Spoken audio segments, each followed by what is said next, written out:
Welcome back to Amerisogyny. I'm your host, Hannah Blue. You're listening to episode 79, Hold My Mama Bear. Listeners, I'm back. A little sooner than I expected, but it's for a good cause and a community that I love, the autism community.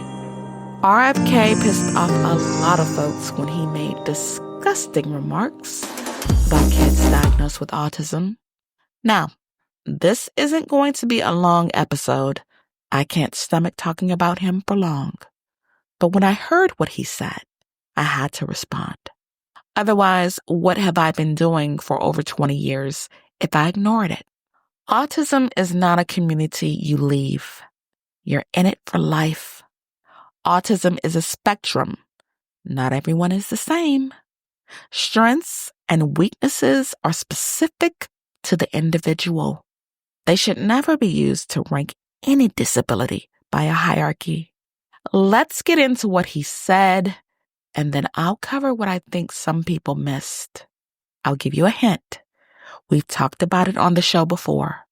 The Eugenics Movement. On April 16th, he got his beady eyes in front of a camera and made the following remarks. He says, autism is an epidemic, and he promised to identify the environmental causes responsible for it. He's an anti-vaxxer, and he said before that vaccines are the cause of autism, even though science has proven over and over they are not.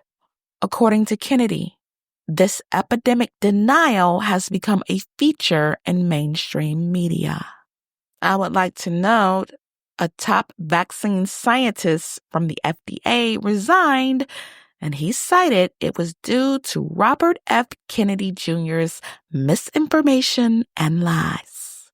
There's been a lot of that going around.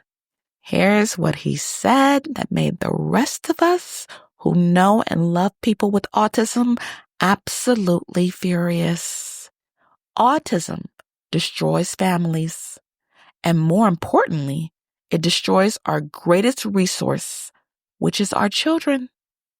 These are children who should not be suffering like this. They are kids who will never pay taxes, never hold a job.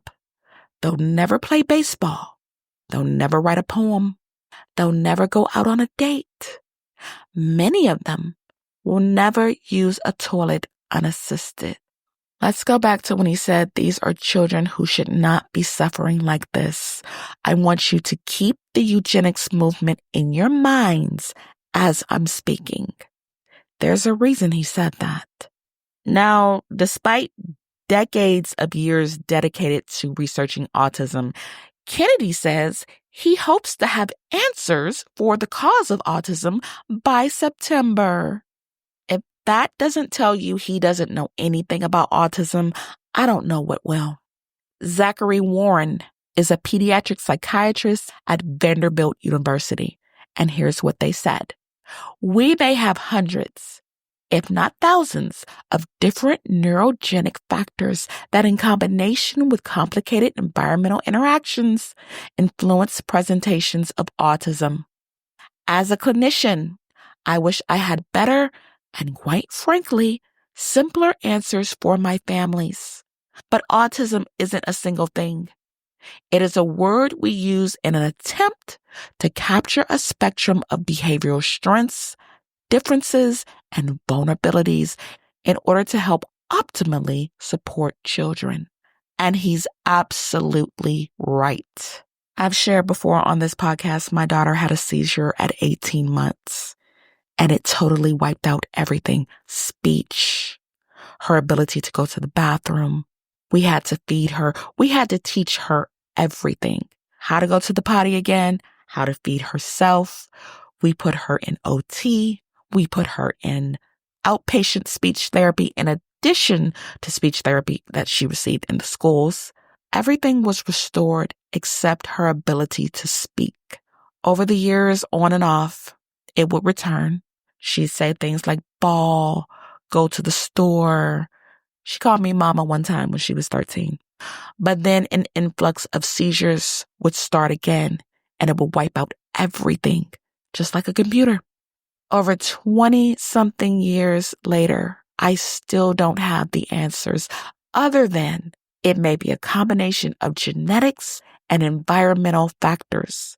The chief pediatric neurologist, Dr. Mohammed Makati at Duke University, sat me down and said, "Miss Hannah, we don't know what happened to ISIS." And I had to accept that. Now we have an idiot who was appointed by another idiot to be the Health and Human Services Secretary for our country. How scary is that? There were a lot of parents that reacted to his nonsense. One of them was actress Holly Robinson Peete, who posted, "My 27-year-old son with autism didn't destroy our family. He gave us purpose and unity. Oh, and he pays taxes." Now, someone took offense to that. I'm guessing it's because maybe their children cannot pay taxes. There are a lot of children who fit the mold that RFK said, but that does not mean they are any less relevant than the people who have been diagnosed with autism and have gone on to earn degrees, have great careers, and do contribute financially to society. I want to make that very clear. They are just as relevant as any other kid who has grown up to do these things. Period. Now, I think Holly had a great response to the people who pushed back and said, "Well, he's not talking about your child." She said, "I advocate for hundreds of FAMs over the years all across the spectrum. It's not just about my son." That's true. We cannot afford to separate ourselves because this is a man who was appointed by a president who thinks all people with disabilities have no inherent worth. I want you to listen to what I'm saying. Let's go back to Nazi Germany, okay? Do you really think they murdered all the Jews that didn't pay taxes or didn't have jobs or were poor? No. They picked a single group of people and said, "We're going to exterminate them." Now, here's another thing I said on this podcast. Whether you like it or not, history is history and facts are facts. Nazi Germany got their ideas right here in the United States of America. In a previous episode, I told you about all the sterilizations that were going on in this country, with California being the number one state to do it. Yeah, they're still paying people for that. I also covered people being locked up in asylums all across this country. You know, when it stopped during the late 90s, early 2000s, I want you to think about when this country was founded and how long people were institutionalized against their will. This is what RFK is leading to. When he says, "Oh, these children shouldn't have to suffer," that should scare you to your core. That's not misinformation, and it's not fear-mongering. You need to understand the minds of these monsters that are controlling our country. They are sick and remorseless. And for him to stand up there in front of all those people and act like he's such a pillar of the community, it makes me sick. His daddy, Robert F. Kennedy, is rolling in his grave. He is nothing like his daddy. And while he wants to demonize kids with autism, let's talk about some of the things he's done, shall we? I've already said he's an anti-vaxxer, and he's promoted the line that vaccinations cause autism.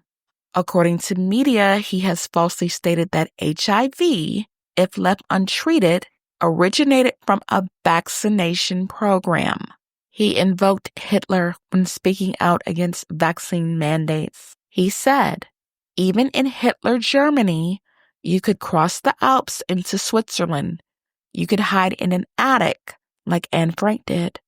I visited in 1962 East Germany with my father and met people who had climbed the wall and escaped. So it was possible.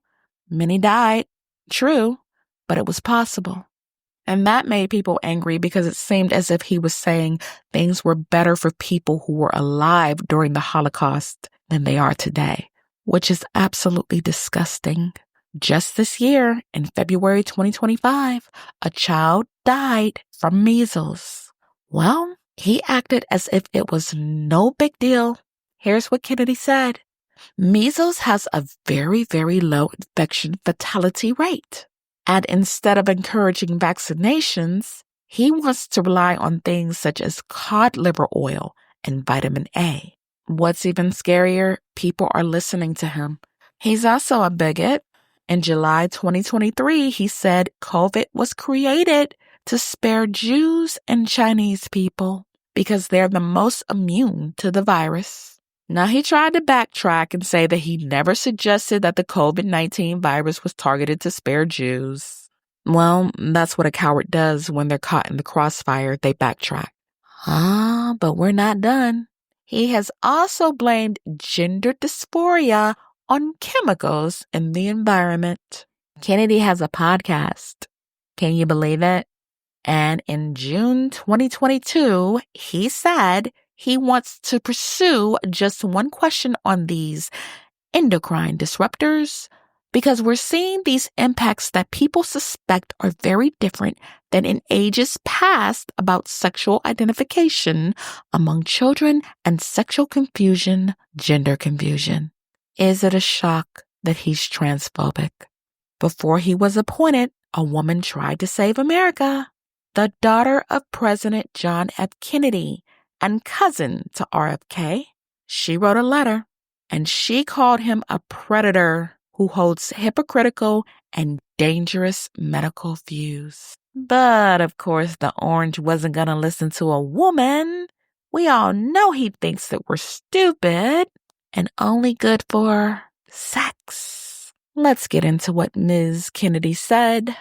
I have known Bobby my whole life, and it's no surprise that he keeps birds of prey as pets because he himself is a predator.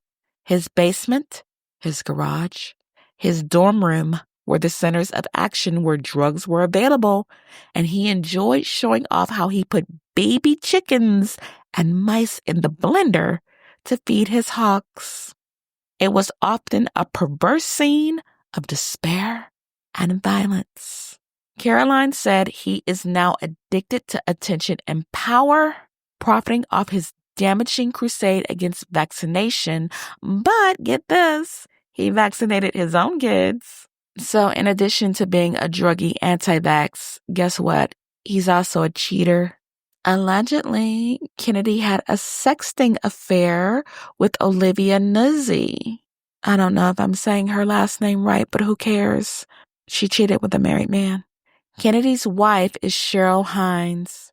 Did you guys see when Trump ignored her outstretched hand? Ooh, how humiliating. And RFK didn't bat an eyelash.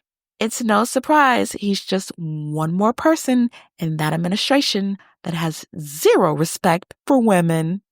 And not only did he cheat on her, he cheated in his first two marriages to Emily Black and Mary Richardson.